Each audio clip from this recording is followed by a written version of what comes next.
ላይ ሰዎች እጅግ በጣም ሞትን እንደሚፈሩት እጅግ በጣም እንደሚከብድ በተለይ ደግሞ የሞት አዋጆች በተፋጠኑበት ሰዓት የሚጮሁ ሰዎች በበዙበት ሰዓት ላይ ክርስቲያኖችን ለመግደል በተሯሯጡበት ሰዓት የክርስቶስ የሆኑትን ሁሉ በስቃይና በጣም ከፍተኛ በሆነ ነገር ምድራዊ ሕይወት ላይ የማይመቻቸው እንዲሆን ለማድረግ በጣም እየጣሩ የነበረበት ወቅት ይሄን የመሰለ ወቅት ጢሞቴዎስ ምን ብሎታል ማለት ነው? አግኝቶታል። ስለዚህ ጢሞቴዎስ በዛ ላይ ተስፋ እንዳያደርግ ያደረገው ደግሞ እያስተማራቸው ጆሮ ዳባ ማለታቸው ነው። ስለዚህ ቅዱስ ጳውሎስ ለሁለተኛ ጊዜ ይህን መልእክት በመላክ ጢሞቴዎስ እንዲጠነክርና እንዲበረታ እንደውም የበለጠ ለዚህ አገልግሎት በመመረጡ ደስ ሊለው እንደሚገባ ነግሮት በተለይ ደግሞ ፊልጎስ እና ሄርዋኔዎስ ወይም ሄርዋጌኔስ ተብሎ የሚጠራው ምን ያህል እርሱን ትእዛዝ አልታዘዝ እንዳሉ ምን ያህል እርሱ ዝግጁ እንዳልነበሩ በተለይ ደግሞ አምነው ክርስቶስን ከተቀበሉ በኋላ ወደኋላ እንደተመለሱ ነግሮታል ማለት ነው። ለሄኔስፎሮን ቤተሰቦች ደግሞ ቅዱስ ጳውሎስ ጸሎት እንዳደረገላቸው በተለይ ደግሞ በሚመጣው ዘመን ወይም ደግሞ እግዚአብሔር አምላክ ለፍርድ በመጣበት ሰዓት ላይ አስብልኝ በማለት ለሄኔስፎሮን ቤተሰቦች እና ለእርሱ ጭምር ጸሎት እንዳደረገለት ነግሮን ትናንትና አቁመናል ማለት ነው። እግዚአብሔር አምላክ በዚህ ቃል ኪዳኑ አይርሳን። ስለ ቅዱስ ጳውሎስ ብሎ የሰማነውን ቃል ኪዳን እንድንኖረው በምህረት ዓይኑ ይመልከተን። በዛሬ ክፍሉ ምዕራፍ 2 ነው የምንመለከተው። ምዕራፍ 2 እንመለከታለን።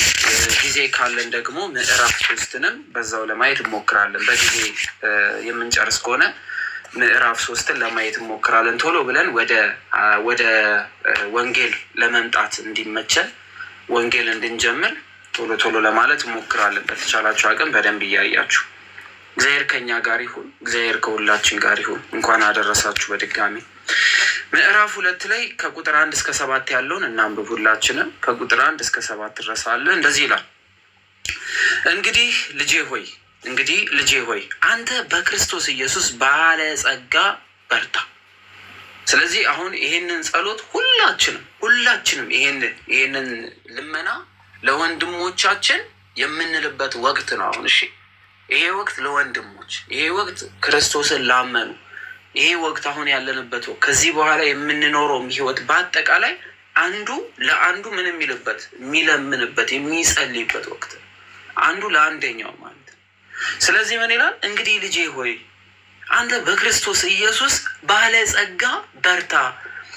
ብዙ ሰዎች የመሰከሩለትን ከእኔም የሰማውን ሌሎችን ደግሞ ሊያስተምሩ ለሚችሉ ለታመኑ ሰዎች አደራ ስጣል።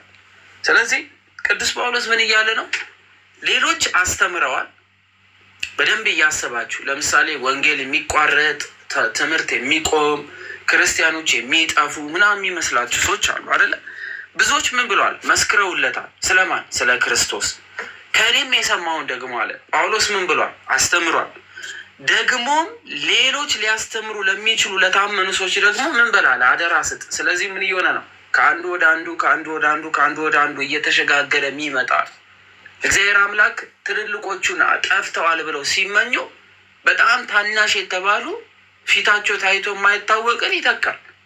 እስኪ አስተውሉ ወንድሞቻችን፣ ከዚህም በፊት የነበሩ በ90ዎች ውስጥ የነበሩ መምህራኖች ዛሬ ከየት በቃ ሊተካቸው የሚችል ማንም የለም። እነሱ ቢሞቱ ማን ሊያስተምርላት ነው ለኦርቶዶክስ ይባል? አሁን በቅርብ የመጡትን አስቧቸው። አሁን ደግሞ እየተተኩ ያሉ ከአንደበታቸው የሚወጣው ቃላቸው ብዙ ሰዎችን እየለወጠ ያለ እግዚአብሔር ጸጋን ያበዛላቸው ደግሞ ዘመኑን የሚመስሉ ከዘመኑ ጋር ተመሳስለው ወደ እግዚአብሔር ቤት የሚጠሩ አሁን ዓለም በጣም ከባድና ፈታኝ በሆነችበት ሰዓት ላይ ስለ እግዚአብሔር ብለው እራሳቸውን አሳልፈው ለመከራ እየሰጡ ያሉ ልጆችን እግዚአብሔር አምላክ ያነሳል። በዘመናት የማይቋረጥ ጸጋው ደግሞ ከአንዱ ለሌላው የሚሻገር ዋርካዎች ሲሞቱ ፍሬዎቹ ማቆጥቆጥ የሚጀምሩበት፣ ታላላቆቹ ዝም ሲሉ ታናናሾቹ የሚታወቁበት ዘመን ከፊታችን አለ። ስለዚህ ቅዱስ ጳውሎስ ጢሞቴዎስን ሌሎችን ተካ። ይህን ቃል ለዚህ ቃል የታመኑትን ሌሎችን እንበላል ተካ። ደስ አይልም?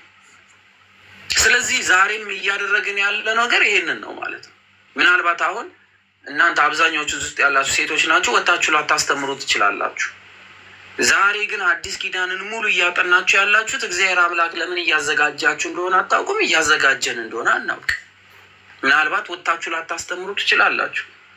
ቤታችሁ ውስጥ ያለው ልጅ ግን የወለዳችሁትን ልጅ ግን አብቅታችሁ አስተምራችሁ ግን የማውጣት ግን ኃይልና ጉልበት አላችሁ፣ ስልጣን አላችሁ። ልጃችሁ ሙሉ አድርጋችሁ የምታሳድጉትን ልጅ ሙሉ፣ ጎረቤቶቻችሁ ሙሉ፣ ቤተሰቦቻችሁ ሙሉ አድርጋችሁ የክርስቶስ ምስክር እንዲሆኑ ይህን ዓለም እንዲነቁት እስከ ሞት ድረስ የታመኑ ጳውሎስን የሚመስሉ ዲያቆናትን፣ ጳውሎስን የሚመስሉ ካህናትን፣ ጳውሎስን የሚመስሉ ዘማሪያን ማውጣት ትችላላችሁ። ስለዚህ ዛሬ እናንተ እዚህ ጋር ቁጭ ብላችሁ የምትማሩት ወይም የምታነቡት ምክንያታዊ ነው። በእግዚአብሔር ያልተፈቀደለት ተከፍቶለትም አይሰማው። ተመርጦ ተጠርቶም እንኳን ላይገኝ ይችላል ካልተፈቀደለት። ስለዚህ ብዙ ሰዎች የመሰከሩለትን ከኔም የሰማውን ሌሎች ደግሞ ሊያስተምሩ ለሚችሉ ለታመኑ ሰዎች ምን በል አደራ ስጥ። ለማስተማር መታመን ያስፈልጋል። መታመን ያስፈልጋል። ላልታመነ አይሰጥም።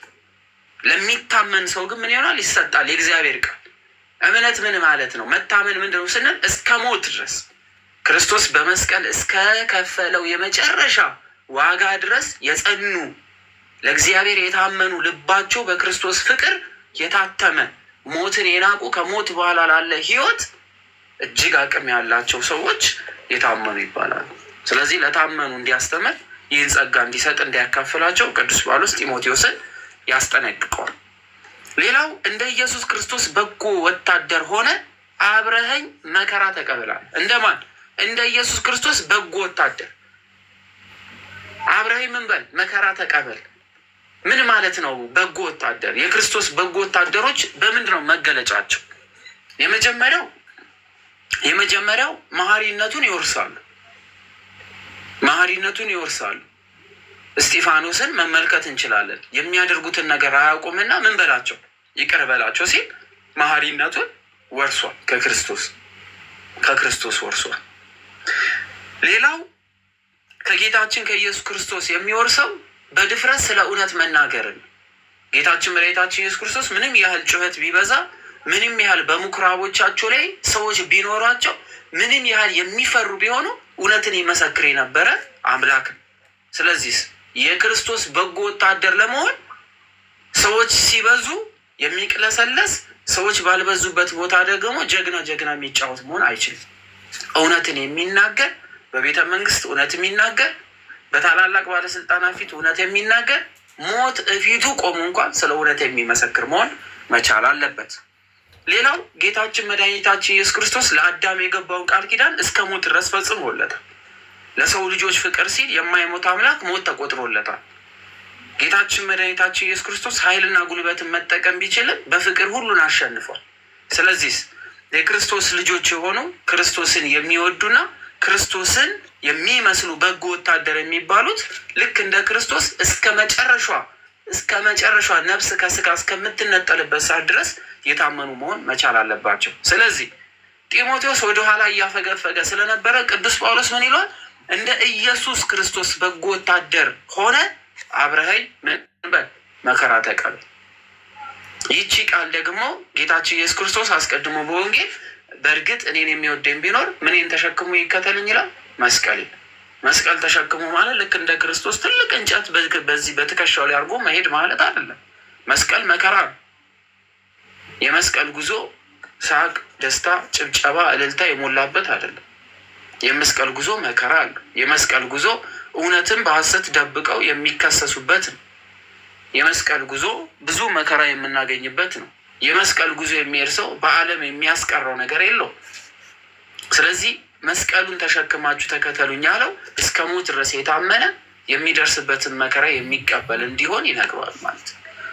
ለዚህ ነው እንደ ኢየሱስ ክርስቶስ በጎ ወታደር ሆነ አብረኸኝ መከራ ተቀበል ማለት ጢሞቴዎስ እንዲበረታ ይነግረዋል። ማን? ጳውሎስ። ለምን? ጳውሎስ በዚህን ሰዓት ምን እየተቀበለ ስለሆነ? መከራ፣ እስር ቤት ውስጥ ስለሆነ፣ ለሞት እየተዘጋጀ ስለሆነ። የሚዘምተውም ሁሉ ለጦር ያስከተተውን ደስ ያሰኝ ዘንድ ትዳር በሚገኝበት ንግድ ራሱን አያጠላልፍም። ደግሞም በጨዋታ የሚታገል ማንም ቢሆን እንደሚገባ አድርጎ ባይታገል የዕድሉን አክሊል አያገኝም። የዕድሉን አክሊል ማግኘት አይችልም እስካልታገለ ድረስ። የሚሰጠውን በረከት የሚያገኘውን በረከት አያገኝም። ስለዚህ ባይታገል የእድሉን አክሊል አያገኝም። ስለዚህ ከክርስቶስ ጋር መኖር በዓለም ውስጥ ምንድን ነው? የትግል ስፍራ ነው። ትግል የሞላበት ነው። ትግሉ ደግሞ ይሄን ያህል እንዲቀላል ምናምን ተብሎ የሚገመት አይደለም። እጅግ ግዙፍ ነው ትግሉ። ስለዚህ የድሉን አክሊል ማግኘት አይችልም ነው ካልታገለ። የሚደክመው ገበሬ ፍሬን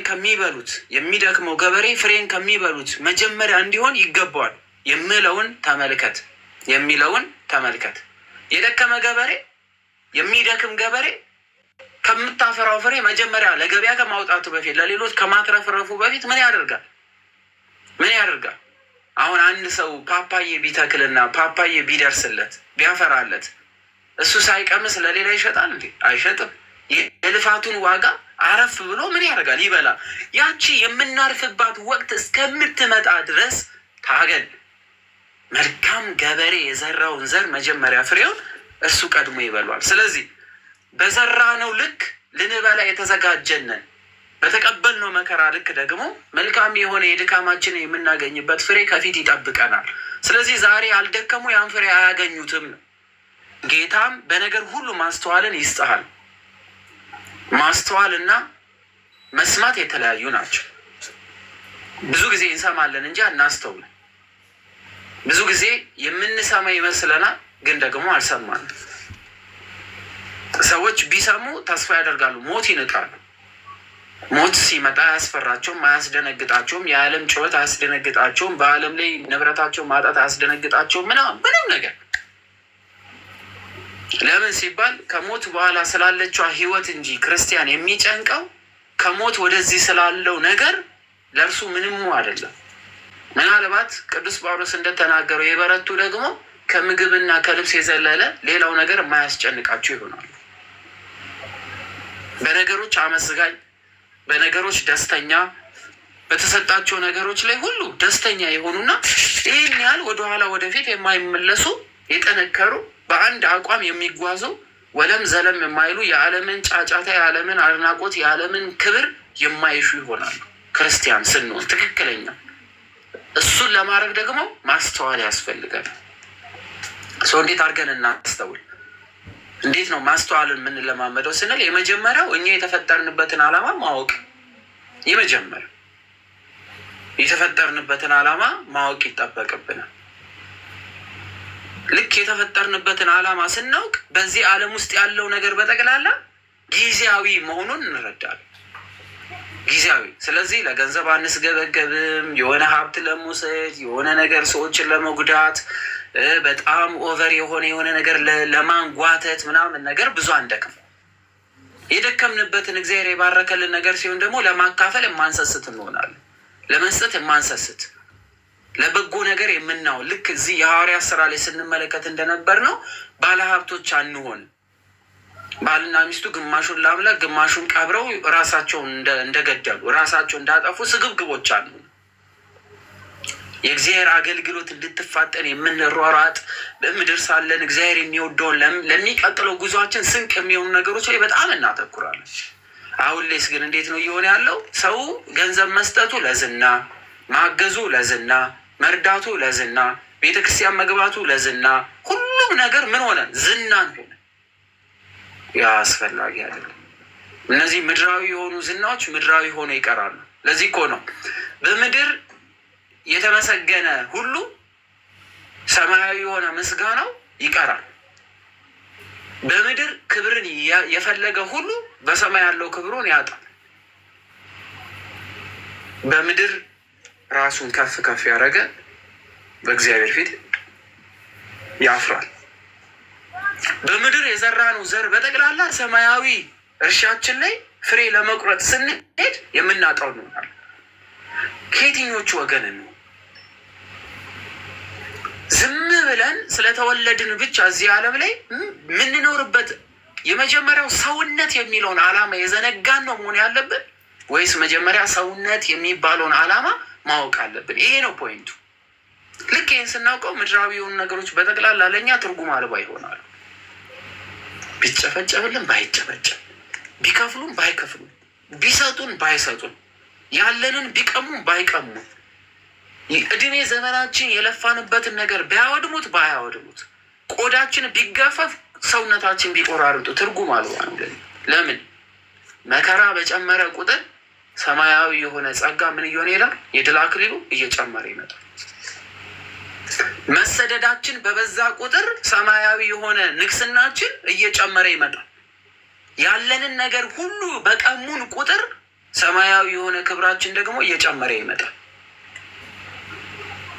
እዚህ ሲቀንስ እዛ ይጨምራል። እዚህ በጣም ስንጨምረው እዛ ያለው ይቀንሳል። ከየትኛው ነው? የቱ ይሻላል? የማይዘልቀው የሚዘልቅ የሚሻገረው ወይስ የማይሻገረው? ከየትኛው ነው? ምርጫው የኛ ይሆናል ማለት። ስለዚህ ሰማያዊ ህይወትን ለመኖር ውስጣችንን ሁልጊዜ ልናሳምነው ይገባል። ስንማር ብቻ አይደለም ይህ ስሜት ሊገባን የሚገባ በመኖር ውስጥ የምንሰጥ፣ የምናካፍል፣ የምናበላ፣ የምናጠጣ፣ ድሆችን የምናቅፍ ምናምን በቃ ራሳችንን ሙሉ ለሙሉ የክርስቶስ ልጅ ያ የክርስቶስ ምን ያደርጋል? በጎ ወታደር ያስብላል። በቃ ለታይታ ሳይሆን ከልብ ሁሉም ነገር ከልብ ሰዎችን ሁሉ ስናይ የምናይበት አይን የፍቅር አይን። እንደዛ ሲሆን አሪፍ ይሆናል። ከቁጥር 8 እስከ 13 ያሉን እናንብብ። እግዚአብሔር አምላክ ከሁላችን ጋር ይሁን። በወንጌል እንደምሰብከው ከሙታን የተነሳውን ከዳዊት ዘር የሆነውን ኢየሱስን ክርስቶስን አስብ። በወንጌል እንደምሰብከው ከሙታን የተነሳውን ከዳዊት ምን ዘር የሆነውን ኢየሱስ ክርስቶስን አስብ። ሁልጊዜ ከዓይናችን ላይ ይህቺ ቀን መረሳት የለባትም። አንድ ክርስቲያን ንግስናው፣ ልዕልናው፣ ክብሩ የሚሆነው ይሄ መቼም የማይረሳው ሁልጊዜም በሚሄድበት፣ በሚቀመጥበት፣ በሚሰራበት፣ በሚበላበት፣ በሚጠጣበት በሁሉም መንገድ ውስጥ በህሊናው ተስሎ በአይኖቹ ፊት ሊመለከተው የሚገባው ነገር ቢኖር ይችን ቀን ጌታችን ኢየሱስ ክርስቶስ ለሰው ልጆች ብሎ በመስቀል ላይ የዋለባት ቀን። ከዚች ቀን ውጪ ለሰው ልጆች የመዳን ቀን የሚባል የለም። ስለዚህ ቅዱስ ጳውሎስ ጢሞቴዎስን ምን ይለዋል? እንዲበረታ፣ እንዲጠነክር ወንጌል እንደምሰብከው ከሙታን የተነሳውን ከዳዊት ዘር የሆነውን ኢየሱስ ክርስቶስን አስብ። ልክ ሞት ሲመጣ ክርስቶስን አስበው፣ ትጽናናለህ። ሞት በአንተ ፊት እቃቃ ይሆናል። ምናልባት መከራው ሰውነትን ሊያሰቃይ ይችላል። የፈለገ ነገር ቢመጣ እንደው ጥፍር መንቀል ይሁን፣ ለምን ፀጉር መንጨት አይሆንም? ለምን ቆዳ መክፈፍ አይሆንም? ሰው ለመሞት ከ1 እና 2 ደቂቃ በላይ አይወስድበትም። ምናልባት መከራዎቹ፣ ስቃዮቹ ሊያም ይችላሉ።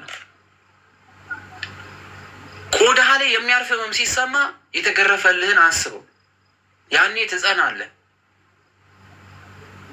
ራስህ በደማ ቁጥር ጭንቅላትህ ሲከፈል የእሾህ አክሊሉን አስበው፣ ትጽናናለህ። ዛሬ በሰውነትህ ላይ የተንቆረቆረ ትኩስ ደም ሲፈስብህ ያኔ ለአንተ ሲል ይህ ነገር የማይገባው ክርስቶስ እንዴት መከራ እንደተቀበለ ስታስበው ዛሬ የምትቀበላቸው መከሮች በክርስቶስ ፊት ምን ይሆናሉ? ያነሱ ይሆናሉ። መሳቅ ትጀምራለህ፣ ፈገግ ትላለህ። ይዋቸው ሊቢያ ላይ የታረዱትን ግብፃውያኖችን ተመልከቷቸው። ሲሪያ ውስጥ እየሞቱ ያሉ ክርስቲያኖችን፣ ኢራቅ ላይ እየተገደሉ ያሉትን፣ በመላው ዓለም እርድ እሳት ውስጥ እየገቡ ያሉ ክርስቲያኖችን ስታስተውሏቸው ፊታቸው ላይ ለቅሶ ሳይሆን ፊታቸው ላይ ፈገግታ ነው ያለው። ይጽናናል። ማንን ሲያስብ ሰው? ክርስቶስን። ስለ ራሳችን የምናስብ ከሆነ ግን ምን እንሆናለን? እንፈራለን፣ እንደነግጣለን፣ እንወድቃለን፣ እንሸበራለን። አንድ ሰው በጣም አብዝቶ ለገንዘብ ሲስገበገብ ክርስቶስን ረስቷል። ክርስቶስን ቢያስበው በምድር ላይ የተስገበገበለት ያ ሁሉ ገንዘብ፣ ያ ሁሉ ወርቅ ቀሪ ነው። ልክ ያንን ሲያስተውለው ዛሬ ምን እያደረገ እንደሆነ ግራ ይገባዋል። ልክ ክርስቶስን ሲረዳ ደግሞ እንደዛ እንደ አጭሩ ቀራጭ እንደ ዘኬዎስ ደግሞ ያጠራቀመውን ገንዘብ አውጥቶ ለድሆች ይበትናል። የማይጠቅም እንደሆነ ሲገባ ጌታችን መድኃኒታችን ኢየሱስ ክርስቶስ በልባችን ሲገባ ያለን ነገር በጠቅላላ በእሱ ፊት የማይጠቅም እንደሆነ እንረዳለን። ያኔ በጥቂቱ ምንለፋ በብዙ እግዚአብሔርን ያበዛልን፣ የበዛልንን ደግሞ የምናካፍል፣ ስንበላ ከጎረቤት ጋር የምንበላ፣ ስንደሰት ከጎረቤት ጋር የምንደሰት፣ ሰዎችን ስናቅፍ ከሙሉ ልባችን ጋር በፍቅር የምናቅፍ እንሆናለን። ለአፋችን የሚወጣ ቃል እንጠነቅቃለን፣ ከስድብ እንርቃለን፣ ከግድያ እንርቃለን፣ ከሽብር እንርቃለን፣ ሰውን ማባላት እንርቃለን፣ ከብዙ ነገሮች ከጥላቻ እንርቃለን። ማን? ክርስቶስን በዓይኑ ፊት ሁልጊዜ ስሎ የሚጓዝ ሰው። ልክ እንጀራ ልንቆርስ ስንል ሁሌ ማሰብ አለብን የክርስቶስን ደሙን፣ የተቆረሰውን ስጋውን፣ የፈሰሰውን ደሙን። ሁልጊዜ ውሃ በኩባያ ልንጠጣ ስንል የክርስቶስን ደሙን እናስብ። ልክ ደግሞ ስናላምጥ ክርስቶስ እናስበው፣ ተራብኩ ተጠሞ ያለውን። ያኔ የምንበላው ምግብ በራሱ ጣዕሙ የተለየ ይሆናል። አሁን እቺ የላይ ቸብ ቸብ ቸብ ቸብ የምትል ክርስትናችን መቀየር አለበት። እንዴት አድርገን? በመኖር ውስጥ የእውነት በመኖር ውስጥ እንቀይረዋለን። አይቀየር? ይቀይራል። ለዚህ ነው ቅዱስ ጳውሎስ ጢሞቴዎስን እየፈራ እየደነገጠ ስለነበረ ምን አለው? እርሱ ደግሞ ምን አለው? ይህን በመስበክ እንደ ክፉ አድራጊ እስክትታሰር ድረስ መከራ እቀበላለሁ፣ የእግዚአብሔር ቃል ግን አይታሰርም እያልክ አስብ። ለምን? ጳውሎስ ምን ስለሆነ? ጳውሎስ ቢታሰርም ስብከቱን ደግሞ በመልእክታቶቹ አላቆመም።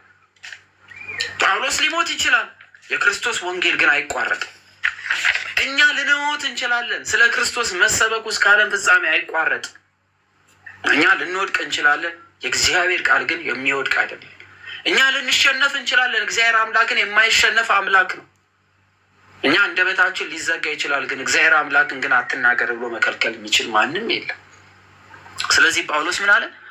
ይህን ነገር በመስበክ እንደ ክፉ አድራጊ እስክታሰር ድረስ መከራ እቀበላለሁ። እንደ ክፉ አድራጊ፣ እንደ ወንጀለኛ፣ የሰራሁት ኃጢአት የሰራሁት በደል ወይ የዘረፍኩት ወይ የገደልኩት ወይ ያጠፋሁት ነገር የለም። እንደ ክፉ ወንጀለኛ የክርስቶስን ቃል መናገር ሊያሳስር ይችላል። በዓለም ፊት የተጠላችሁ ትሆናላችሁ። መሀይም፣ እውቀት የሌለው ቦሪንግ የሆኑ ሰዎች፣ የማትጠቅሙ የሆኑ ጅላጅሎች፣ እውቀት የሌላችሁ፣ ችሎታ የሌላችሁ፣ ዓለም የምትጓዝበትን ቀሪ የሆነውን እውቀት የሌላችሁ አድርገው የሚገምቱ ብዙ ሰዎች ሊኖሩ ይችላሉ። ሲመለከቷችሁ በጎች የምትታረዱ የምትሞቱ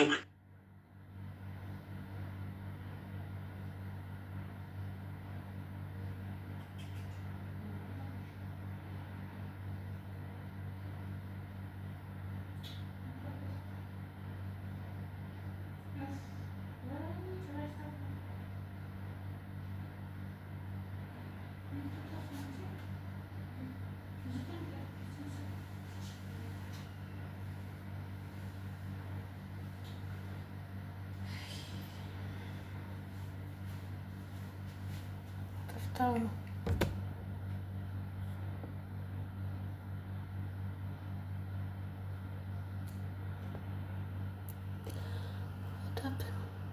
ኔቱ ተበላሽቷል። ሶሪ እንግዲህ ኔቱ ጠፍቷል ውዶቼ። እንደዚህ ሲቋረጥ ኧረ በጌታ ማድረግ አልችልም ነው።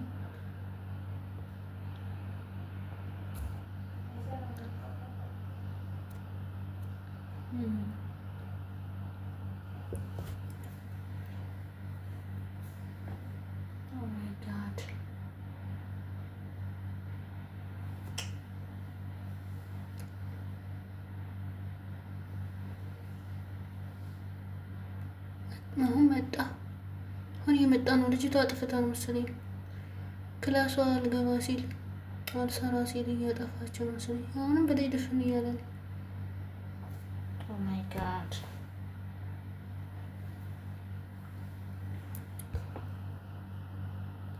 ኧረ በጌታ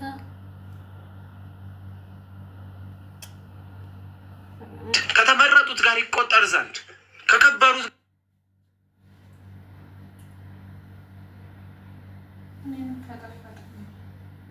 የተመረጠ ነው እና ምን ይላል? ከተመረጡት ጋር ስለሆንኩ በእርሱ ጽናናለሁ። ደስ አይልም? ቃሉ የታመነ ነው። የክርስቶስ ቃል የታመነ ነው። በምድር የምንቀበለው መከራና ስቃይ ሁሉ ከሞት በኋላ ባለ ህይወታችን ውስጥ ከሞት በኋላ በምናገኘው ዘላለማዊ በሆነ የንግስና ልጅነታችን ጉዞ ውስጥ ዛሬ የምንቀበላት መከራ የክርስቶስ መሆናችን ያውቃል። ተስፋ አለን። ለምን? የክርስቶስ ቃሉ ምንድን ነው? የታመነ ነው። አንዳንድ ሰዎች እመጣለሁ ካለ 2000 ዓመት ሞላው፣ እስካሁን ድረስ እየጠበቅነው ነው፣ አልመጣም አሉ። አንዳንድ ሰዎች ደግሞ ጌታ ሆይ ማራናታ ይላሉ። አምላክ ሆይ ቶሎ ና እንደማለት ነው። እውነት ነው፣ ክርስቶስ ቶሎ ይምጣ። ግን በፊቱ የምንቆምበት ጸጋ ሙሉ ነው። ሲመጣ እኮ ሞት ወይ ህይወት ብቻ ነው የሚጠብቅ። አይመጣም ያሉት የወጉትም ጭምር አይደለም። አሁን አይመጣም የሚሉት የወጉት ሰዎች እንኳን ጭምር ሊመለከቱት ያቺ ቀን በክብር እንደሚመጣ ግን ደግሞ ቀኗ ያልታወቀች ምሕረቱ በዝቶ ለሰው ልጆች ጊዜ የሰጠበት ያቺ ጽዋ እስከምትሞላ ድረስ የሚጠብቅ አምላክ ያለን ለቃሉ የታመነ ነው። ለቃሉ ምን ያለ ነው? የታመነ። ቅዱስ ጳውሎስ እንደዚህ አለ፣ አትፍራ። ለቃሉ ምን የሆነ የታመነ አምላክ ያለንን እንደ አንዳንድ ሰዎች አይመጣም ወይ እንደ አንዳንድ ሰዎች ከሞት አልተነሳም ወይ ልክ እንደ አንዳንድ ሰዎች የማይመጣ አምላክ አድርገው እንደሚመለከቱት አይደለም። የኛ ጌታ ክርስቶስ ያኔ ሲመጣ ዛሬ የተናገሩ ሁሉ ያፍራሉ። ያኔ በክብሩ ሲገለጥ ዛሬ ያጣጣሉት ሁሉ ባለማወቃቸው ይጸጸታሉ። እኛስ የክርስቶስ ልጆች አንገታችን ቀና እናደርጋለን። ዛሬ ስለ ስሙ ያዋረዱን ሁሉ ስለዛ ስላዋረዱን ቃል ስለተናገሯት ቃል ፍርዳቸውን ያገኛሉ። ዛሬ በክርስቶስ የከበርንስ ከነ ቅዱስ ጳውሎስ ጋር በክብር እፊቱ እንቆማለን። ለምን? እኛ የክርስቶስ ልጆች ነን እንጂ አባት የሌላቸው ወይም ጠባቂ የሌላቸው አይደለም። እኛ የማን ልጆች ነን? የእግዚአብሔር። ስለዚህ ጢሞቴዎስን ያበረቷል። ለቃሉ የታመነ ነው። እንዲህ የሚለው ከእርሱ ጋር ከሞትን ከእርሱ ጋር ደግሞ በሕይወት እንኖራለን። በርታ ልጄ ያለው ነው ጳውሎስ። በርታ። ሞታቸው ከክርስቶስ ጋር ትንሣኤ እንዳለው ያምናሉ። ጥምቀታችን ከክርስቶስ ትንሣኤ ጋር ብርሃን ልንሆን የተፈጸመልን ቃል ኪዳን መሆኑን ያምናል። ስለዚህ እረ ለቃሉ የታመነ ነው ጢሞቴዎስ ልጄ በርታልኝ ነው። ለሞት እንኳን ጊዜ አትስጠው። በቃ ሞት እንኳን ቢመጣ ተጋፈጠው። እኔ መከራ እየተቀበልኩ ነው ክርስቶስን ልመስል፣ አንተ እኔን ምሰል እያለው ልጄ ነክ የመረጥኩ ያስተማርኩ ኤፌሶን ላይ የሾምኩክ ዛሬ የሚመጣውን መከራ ሁሉ አትፍራው። ለቃሉ የታመነ ጌታ ከእኛ ጋር አለ። እኛ ከእርሱ ጋር ከሞትን ከትንሣኤው ጋር አንድ ልንሆን የታመነ ክርስቶስ ቃል ሰጥቶናል። ታመን እያለው ነው። ልንታመን አይገባም? እግዚአብሔር አምላክ እንድንታመን ያድርገን። ብነጻና ከእርሱ ጋር ደግሞ እንነግሳለን፣ ብንክደው እርሱ ደግሞ ይክደናል። አሁን ቅዱስ ጳውሎስ እዚች ጋር የሚናገራትን ቃል በደንብ አድርጋችሁ ስሙ። ብንክደው ይክደናል፣ ብንታመንለት ይመሰክርልናል። ለዚህ እኮ ነው አስቀድሞ በወንጌል ጌታችን ኢየሱስ ክርስቶስ ይህን ቃል የተናገረው አይደል? ስለ እርሱ መከራን የተቀበሉና ስለ እርሱ የታመኑ በዚህ በመከራ ውስጥ ለእርሱ ምስክር የሆኑትን ሁሉ በአባቱ ፊት ምን ይላቸዋል? ይመሰክርላቸዋል። ወደ ዘላለማዊ መንግስት፣ ወደ ነገስታቶቹ መንግስት የንጉሱ ልጆች ተብለን ወደምንጠራበት ማንም ሰው ወደማያንቋሽሽ የአካል መድከም የሌለበት ፍጹም ጸጋን ተሞልተን ለምስጋና ወደምንመረጥበት ኑሯችን እንደ መላእክት ወደሚሆንበት ሞት ወደማያስቀረው ዘላለማዊ መንግስት በክብር እንገባለን። ዛሬ መሞትን ፈርቶ የካደውስ እግዚአብሔር አምላክ ደግሞ የክደውና ወደ ጨለማ ይወስዷል።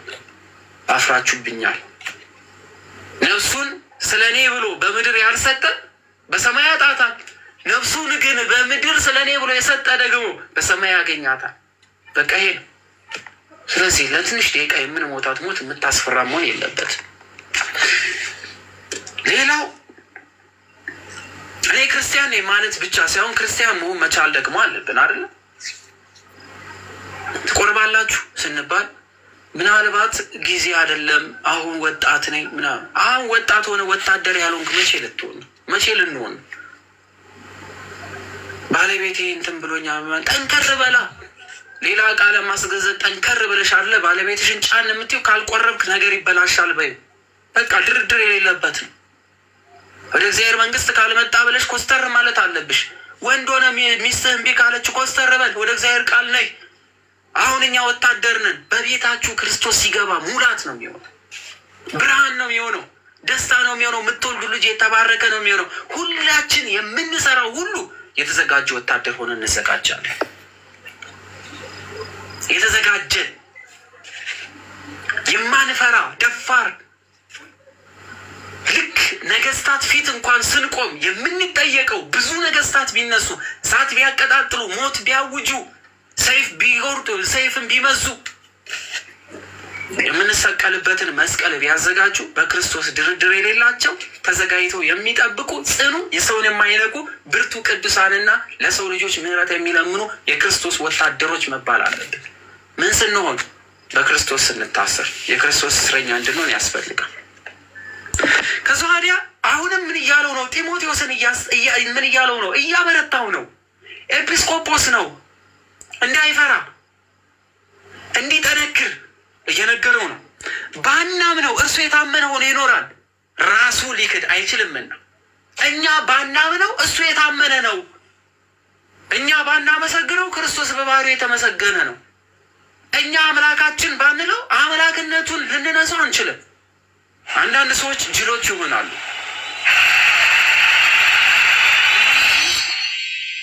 ጅል ይሆናሉ። የክርስቶስን ክብሩን ያሳነሱ መስሏቸው እንደ ወንበዴ ምናምን ሲቆጥሩት ያሳነሱት ይመስላቸዋል። የሚያንሱት እነሱ ናቸው። ክርስቲያኖች ስለ ክርስቶስ ያውቃሉ፣ አያዝኑም።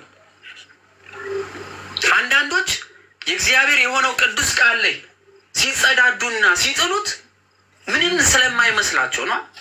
ምድርና ሰማይ እንኳን ተጠቅልለው ያልፋሉ። እዚህ የተጻፉ ቃሎች ግን የሚያልፉ አይደለም።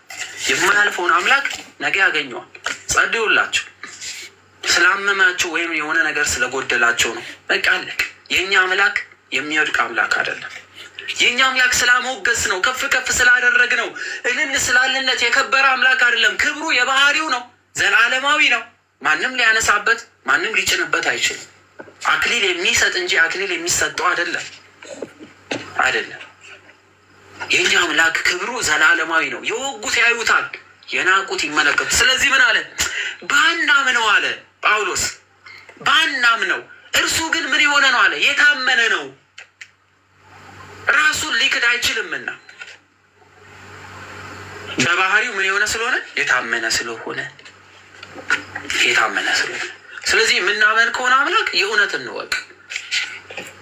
የላይ ይሄ ዘመናዊ የሆነ ነገር ምናምን ላይ ብቻ ያተኮረ በቃ ነጭ መልበስ ምናምን መዘመር ምናምን ስንዘምር ከልባችን ይሁን። የተሰቀለውን መስቀሉን ቤተ መቅደስ ስንገባ ፊት ለፊት የምንመለከተው የክርስቶስ መስቀሉን ይሁን። ስንቀበል የምንቀበለው ቅዱስ ስጋና ደም ሊፈርድብን ሳይሆን ሊያድነን መሆኑን እንመን። የምንድንበት መሆኑን እንመን። ካህናትን ስንመለከት እንደ ጠላት አንቁጠር። ካህናት እግዚአብሔር አምላክ የሾማቸው በጎች መሆናቸውን፣ በጎቹን የሚጠብቁ እረኞች መሆናቸውን ደግሞ አንዘንጋ። የሆነ በጣም የምንወደው መምህር ስለሳተ አንበተን። የሚበተን አምላክ የለንም። ከዙፋን የማይነሳ ማንም የማይሾመው ማንም ስልጣኑን ዝቅ የማያደርግበት የታመነ አምላክ በዙፋን አለ። ያልታመንን እኛ ነን እንጂ የሚታመን አባትማ ላይ አለ። ብዙዎች ተመርጠዋል፣ ግን ደግሞ ጥቂቶች ይገባሉ። ከሚገቡት እንሁን እንጂ ከማይገቡት እየሆንን አንቀመጥ። ይህንን ይነግረውና ከቁጥር 14 እስከ 19 ያለውን ይነግረናል። ይህን አሳስባቸው ይለዋል ጳውሎስ ለጢሞቴዎስ። ይህንን አሳስባቸው፣ በቃልም እንዳይጣሉ በእግዚአብሔርም ፊት ምከራቸው። ይህ ምንም የማይረባ የሚሰሙትንም የሚያፈርስ ነውና። ክርስቲያኖች ምን እንዳይሆኑ፣ በቃሎቻቸው ምን እንዳይሆኑ፣ እንዳይጣሉ፣ እንዳይጋጩ ምን ይሁኑ? የታመኑ ይሁኑ። ለምን? በእግዚአብሔር ፊት የማይረባ ነው። ዛሬስ ግን እኛ ቤት ከፍተን ምን እንደራረጋለን? አንድ አይነት አለባበስ ለብሰን ስለ አንድ አምላክ እየተናገርን ስለ አንዲቷ ቤተክርስቲያን እያወራን፣ ግን እሳ ከአፋችን የሚወጣው ቃል ልንተራረድ ይመስላል። አይሆንም። ስለ አንዲቷ ቅድስት ስለሆነችዋ ቤተክርስቲያን ምስክር ልንሆን ሁላችን ተጠርተን፣ ከስር ግን ሁላችን ጠላት ሆነን ተከፋፍለናል። በጳውሎስም በአምላክን ፊት የተዋረደ ስራ ነው። እውቁት፣ በጣም የወረደ ስራ። ስለዚህ ምን ይላል ማለት ነው ቅዱስ ጳውሎስ? ይህን አሳስባቸው ይላል። ማንን? ጢሞቴዎስን።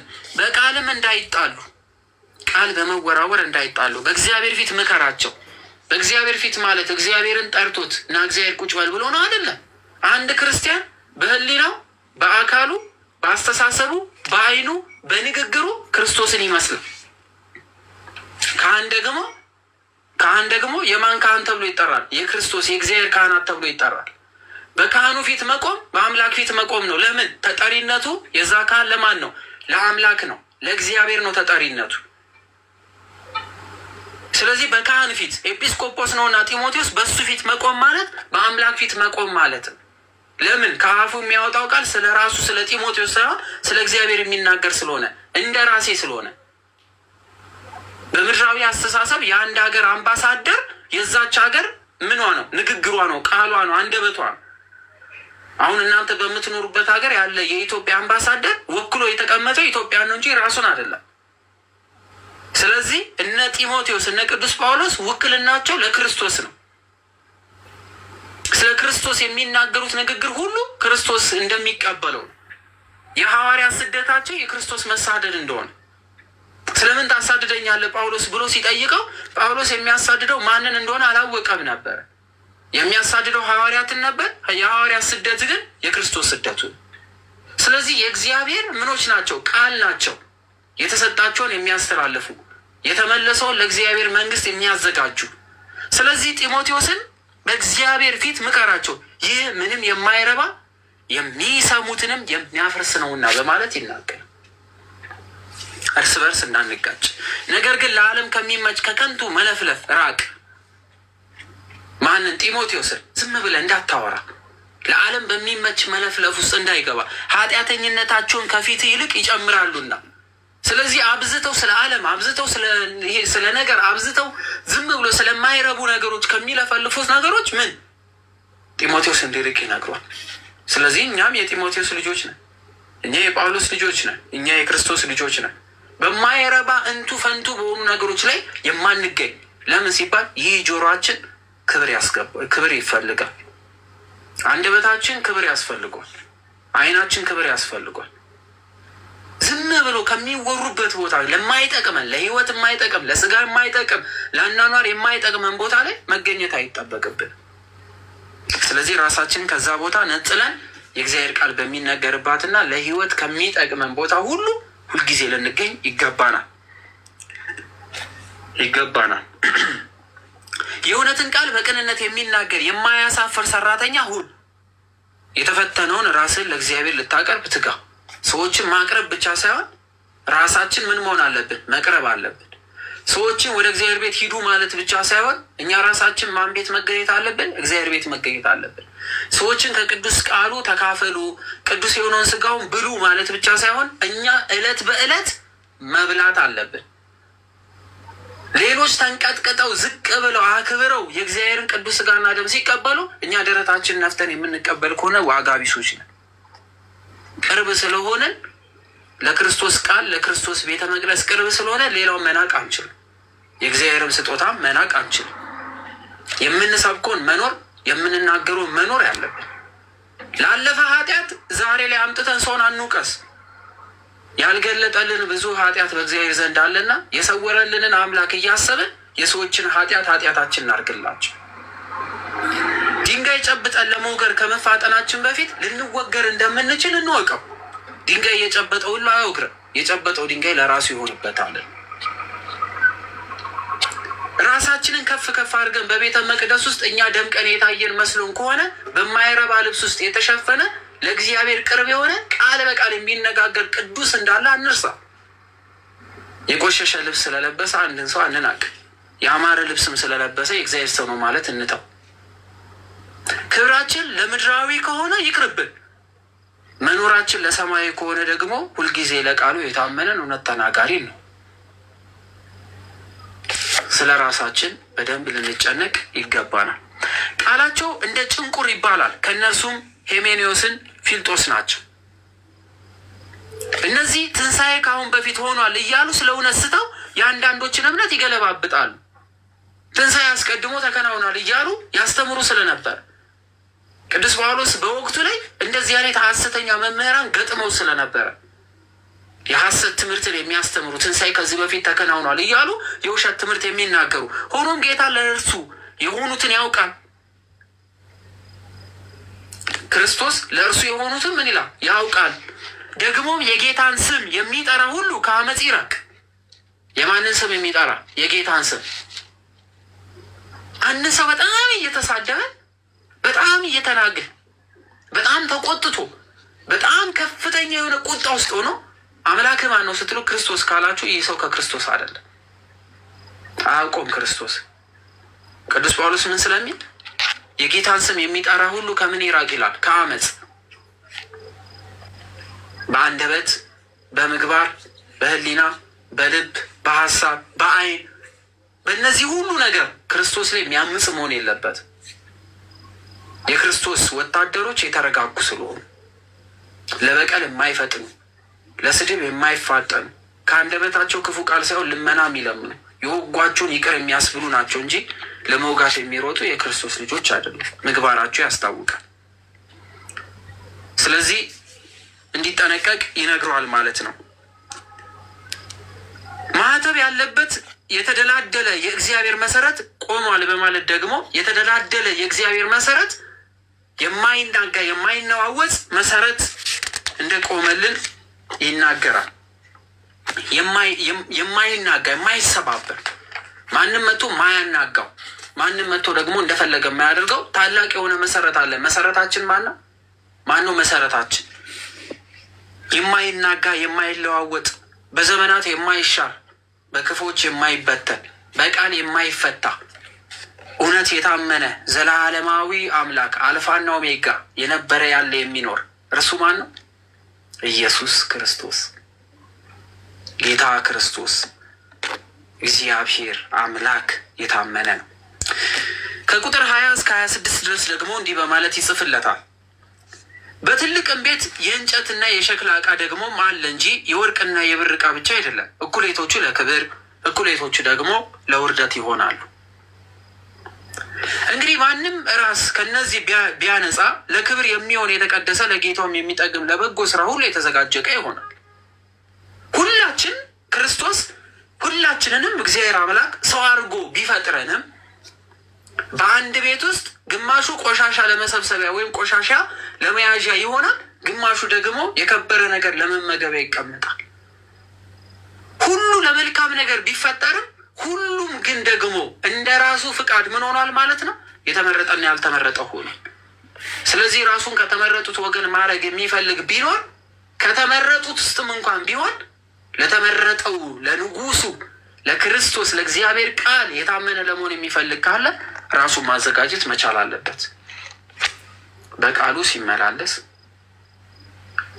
ያስከፋውን ይቅርታ ሲጠይቅ፣ የበደሉትን ሲምር፣ ያለውን ሲያካፍል፣ ከክርስቶስ ስጋና ደም ሲካፈል፣ ከክርስቶስ ደምና ስጋ ሁሌ ሳይነጠል ሲኖር፣ ኃጢአት ቢሰራ ኃጢአቱን ተናዞ ከእግዚአብሔር ጋር ለመኖር ሲፋጠን፣ ሁልጊዜ በእግዚአብሔር ቤተ መቅደስ ውስጥ የሚገኝ ከሆነ ይሄ ከተመረጡት መሃል አንዱ። ብዙዎች ተጠርተው ሼር አድርጉት። እሺ፣ ብዙዎች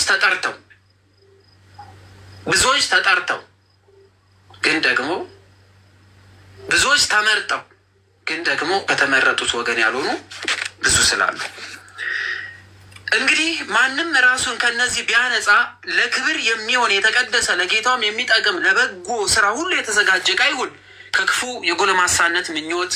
ስለዚህ ወጣት ሆነን ከክፉ ጎልማሳ ሀሳቦች ምን መሆን አለብን? መራቅ እንዳለብን። ግን ሽሽ፣ በንጹህም ልብ ጌታን ከሚጠሩ ጋር ጽድቅን፣ እምነትን፣ ፍቅርን፣ ሰላምን አጥብቀ ተከተል በማለት ደግሞ ይናገሯል። ለምን ስንል ጢሞቴዎስ አንደኛ አዛውንት አይደለም፣ ጢሞቴዎስ ወጣት ነው።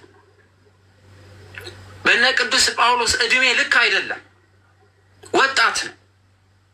አሁን እኛ ባለንበት የጉልምስና እድሜ ውስጥ ያለ ነው፣ ደግሞ ኤጲስቆጶስ ነው። ስለዚህ ቅዱስ ጳውሎስ ያስጠነቅቀዋል። ከክፉ የጎልማሳነት ምኞት ክፉ ናት። ጳውሎስ በዚህ በሮሜ መልእክቱ ላይ ስንመለከተው የስጋ ፈተናን እንዴት ይታገል እንደነበረ ለእኛ ደግሞ ምሳሌ በመሆን ደግሞ ስጋ በሰውነታችን ላይ ሊበረታ እንደሚችል ግን ደግሞ ከእግዚአብሔር ቃል ጋር ልንታገሉ እንደሚገባ ይነግረናል። የስጋ ውጊያና መንፈሳዊነት ብሎ ሁለት ቦታ ከፍሎ ሮሜ ላይ ስንማር እናስታውሰዋለን። ስለዚህ ጎልማሳነት በክፉ ምኞት የሚፈትን የእሳትነት ወቅት፣ ራስን በጣም ለመቆጣጠር የምንታገልበት እየወደቅን የምንነሳበት ወቅት ነው። ስለዚህ ቅዱስ ጳውሎስ ጢሞቴዎስን ያስጠነቅቋል። ከክፉ የጎልማሳነት ምኞት ግን ሽሽ ይሏል። ሰው እንዴት መሸሽ ይችላል? ሁልጊዜ ከእግዚአብሔር ጋር ውሎ ሲያድር ለትንሽ ሀፍታ እንኳን ከእግዚአብሔር ራቅ ካለ ግን ይሄ ክፉ ምኞት ይጥሏል። ብዙዎቻችን ወድቀናል።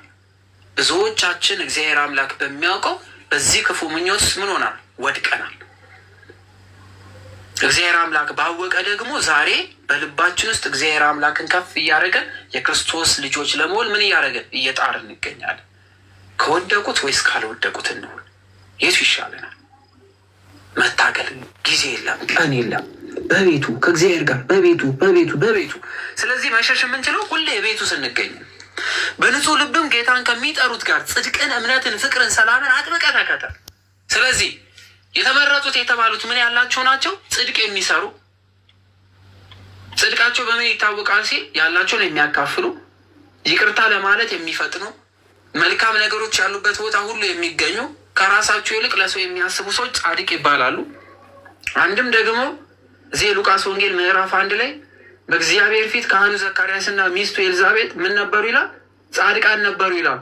ምክንያቱም በእግዚአብሔር ሕግና ትእዛዝ በፊቱ ምን ይሉ ነበር? ይመላለሱ ነበር ይላል።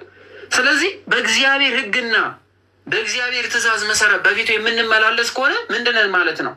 ወደ ጽድቅ ወደ ጻድቅነት ከፍ እያለን እያደግን እንመጣለን። እምነትን ይላል፣ ፍቅርን፣ ሰላምን አጥብቀህ ያዝ።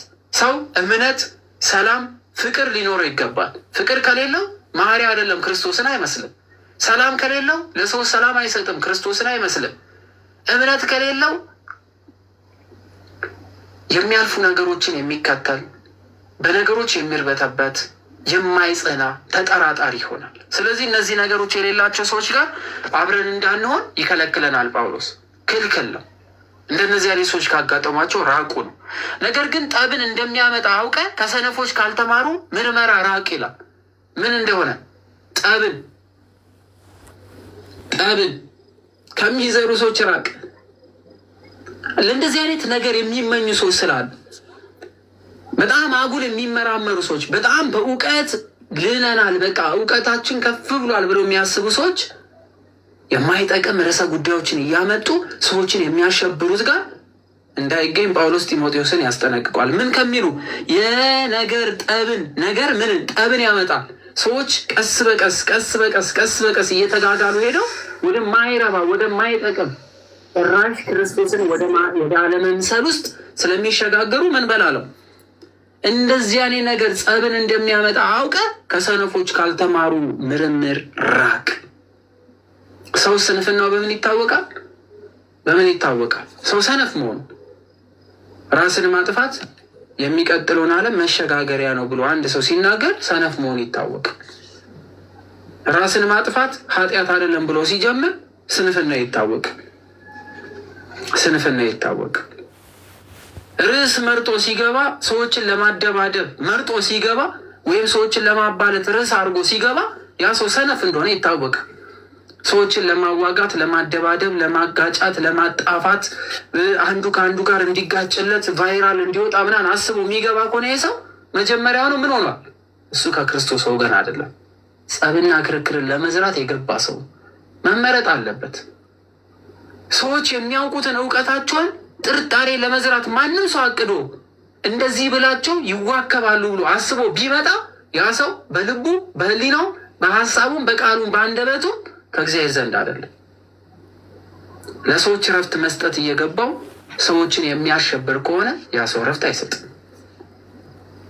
ስለ ሰዎች ኃጢአት ለመሸፈን የሰዎችን ኃጢአቱ አድርጎ እኔ ወንድማቸው አለው እኔን ውቀሱኝ ብሎ የወንድሞችን ኃጢአት አሳንሶ ኃጢአታቸውን ተናዘው ለክብር እንዲበቁ የሚያደርግ ወንድም በሚያስፈልግበት ጊዜ የሰዎችን ገመና እየከፈቱ ፋይል አድርገው መምጣት፣ ይህ ከክርስቶስ ወገን አያስቆጥርም። ሰላም የለውም፣ ፍቅር የለውም፣ መሐሪነት የለውም፣ ምሕረት አይሰጥም።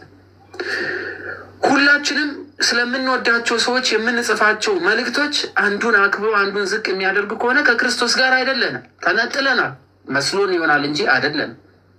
አንሰናል። ከአንደበታችን የሚወጡ ቃላቶች መርዝ ካላቸው በሰው ልብ ውስጥ ገብተው እሳት የሚጭሩ ከሆነ ከክርስቶስ ወገን አይደለንም።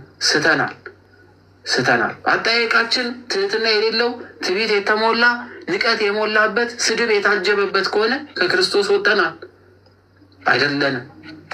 ስለዚህ ቅዱስ ጳውሎስ ጢሞቴዎስን እንደነዚህ አይነት ሰዎች ያጋጥሙት ስለነበረ፣ በነገር ይፈትኑት ስለነበረ ክርስቶስ አልተነሳም፣ ክርስቶስ ሊመጣ ነው፣ ወደ ኦሪት ተመለሱ፣ በግዝረት አንተ ተገርዘሃል፣ ጳውሎስ አንተን ገርዞ ነው ክርስቲያን ያደረገህ፣ ስለዚህ ሌሎች እንዳይገረዙ ለምን ትከላከላለህ እያሉ ጢሞቴዎስን በነገር ይፈትኑ ስለነበረ፣ ወጣት ስለነበረ ለቁጣ የጋብዙ ስለነበረ፣ ጎልማሳ ስለነበረ ያለውን ጉልበት እንዲጠቀም ወደሚገፋፋ ከእግዚአብሔር ክብር የሚያሳንስ ነገር ለመስጠት በወቅቱ ይጥሩ ስለነበረ ቅዱስ ጳውሎስ ራቅ አለው።